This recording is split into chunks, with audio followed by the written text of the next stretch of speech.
Hey, what's up, everybody? I'm going to be doing a video on that 265 there at my house, the one that just had come back from the machine shop. And I don't know, guys, as time goes by with life and everything we got going on in life, it really makes me question some of the things I'm doing. Is it really worth trying to resurrect an old engine? Not trying to be a Debbie Downer. It's just I'm trying to forecast my future. I got a lot of money in that motor at the house,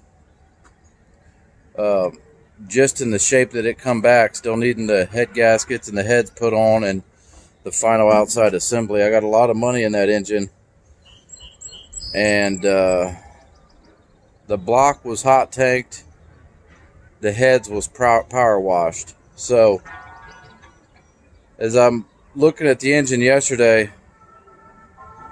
I'm moving the heads around and little chunks of old metals falling out of the heads, which I scraped them out as best as I could and blew them out with the air hose. But one of my major concerns is when I go to put the head gasket on the block and then the head on the block, is there going to be a little crumb that I missed that just somehow falls in between the head gasket, and the block and causes me a leak. So that's all normal stuff when you're dealing with something that's almost 70 years old. But I wish I would have been more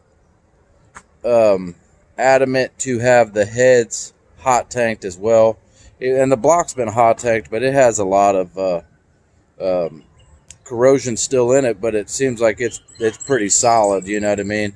I mean, it took a lot out, but old engines, you know, we've been in a constant progression of water, and who knows what kind of water that they put in them. The engine builder said if they ever put well water in them, it'll eat the water jackets and the freeze out plugs out in 1 year. I'm not saying that that's what was in it, but we don't know what was in it over its 67 years is what I'm telling you. And I think about what I got to go through every single day with all the rain, all the mud, it's endless to put so much money into an engine. And that's only one thing I discovered. The next thing I discovered, I was looking at the engine yesterday, and number 1 and number 2 cylinder is where it's supposed to be, connecting rod wise. And then there's no real rhyme or reason where all the rest of the existing connecting rods, what cylinder they ended up in. And when I took that motor apart, all the connecting rods was numbered 1 through 8. And in my mind, if you're building a motor, you should put number 6 back in number 6 cylinder. Maybe it doesn't make a difference, maybe it does. But in my mind, when you're looking at the bottom end and you see number 7 cylinder is going into number 4, why? That connecting rod should have went back into number 7. So I may have to tear that engine all the way back apart after I got thousands of dollars in it. But I'm going to call Bob, and, you know, he'll probably tell me, oh, it's no big deal. But I don't like it, so it's a big deal. You know what I mean? I'm the one paying for it, so it's a big deal. But I'm down here at the yard right now, getting ready to start my day of work. And I wanted to address a couple things on the 265 engine just from the comments of the people that was commenting when I first brought it home. So let me show you what I'm looking at, and then I'll let you guys get back to enjoying your wonderful day. So this is my little 2-door sedan. Who knows if I'll ever get to it with my current state of mind. But this is where I got the heads for my engine. This is the original 56 power pack motor out of a 56 Chevy Nomad that I have. And it's got, hard to see, but it's got the FB, that's a power pack. And it was a really, really late H7 of 56. August, I believe. But what we're looking at right here is You guys know on my other engine, when I tried to set that aluminum intake on there, it was hitting the baffle. And one guy commented that 56 and newer had the shorter baffle. So here we go. Here's the shorter baffle that would allow me to run the dual quad intake on that motor. My engine at the house that I set that intake on is a 55 265. This is a 56 265, and they made worlds of changes between a 55 and a 56.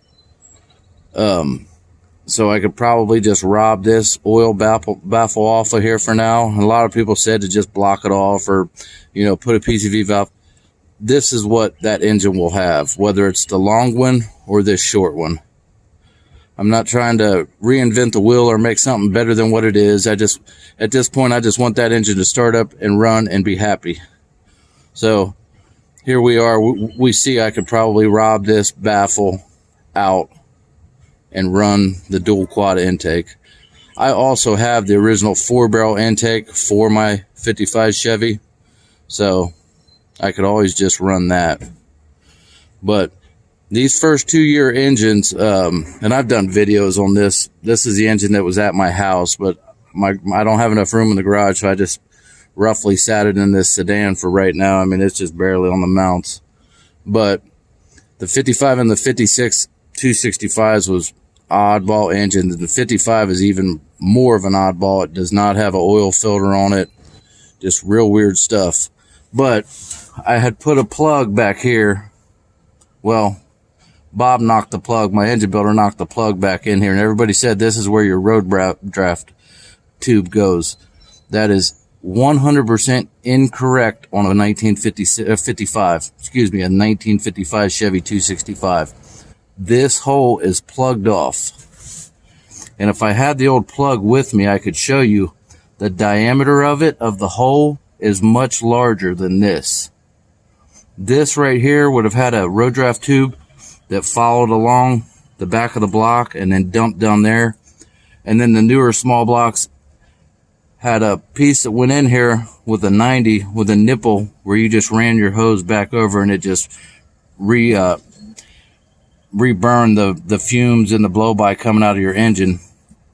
But a 55 265 is not like this.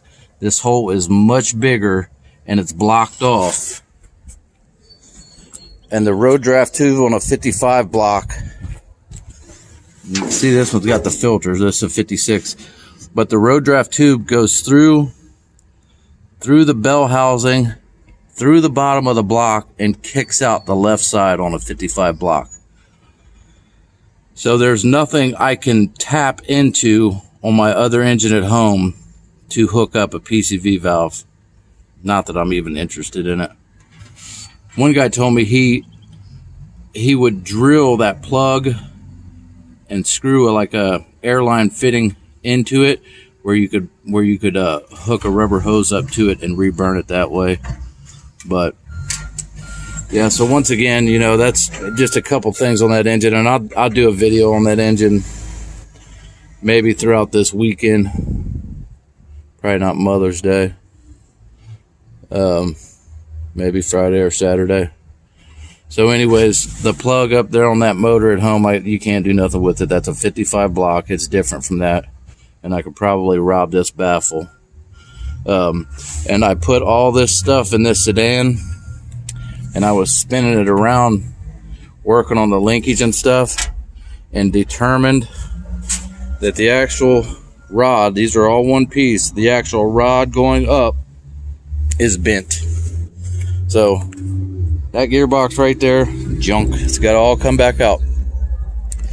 So I got this one right here that I know for sure is a good rod. But you know, it's just one of them things where it's almost like you're constantly chasing your tail. Anybody that's got a car that's super, super nice, you know, I can truly, truly appreciate them. I got to try some more keys for that. But anybody that's got a car, like if you guys are at a car show and you see it could be a Corvette, it could be anything. If that thing is like showroom condition or restored to showroom condition or even hot rodded and that car is perfect, you got to take a second and really appreciate what that person has went through to get that car together, because you don't just buy something, slap it on, and boom, it's done. No way. You are going to question everything you do trying to get that car together. And that's where I'm at on that convertible, you know. I cannot for the life of me figure out why the connecting rods are not in the right cylinders. That just, if it doesn't make sense, it doesn't make sense. They should be in them. They should be in the cylinders they come out of. And I'm gonna let him wake up a little bit, then I'll give him a call and just ask him. But I know he's gonna be like, well, you know, it doesn't make no big deal. It ain't hurt nothing.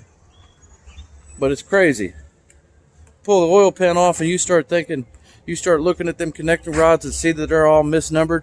You're going to question everything that person done on that engine. You're going to think that engine's a piece of junk. At least I would, because it shows somebody was been there and they didn't put it back together the way it come apart.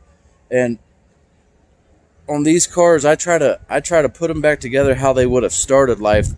So if somebody in the future comes and works on them, they could kind of just jump right in.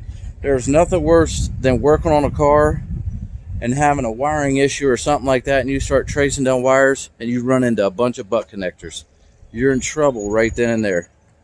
And, you know, it's just the reality of it. I just turned 44, and, you know, life's short, guys. You know, tomorrow's not promised for nobody, and I'm really 100% keeping it honest with you guys, questioning what I am doing with my cars moving forward.